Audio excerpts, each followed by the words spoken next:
Double-click the installer to begin.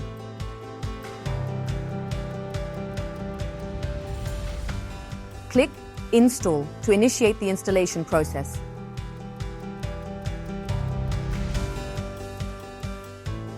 Review and agree to the license agreement, then click Next.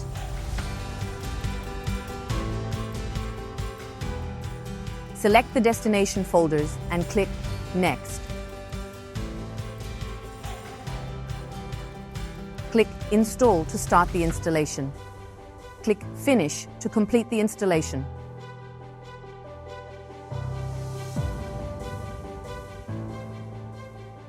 Double-click the desktop icon to open the program.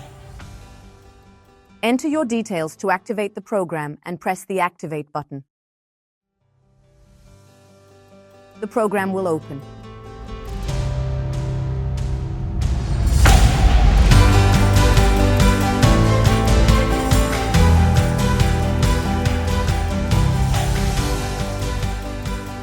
Thanks for watching.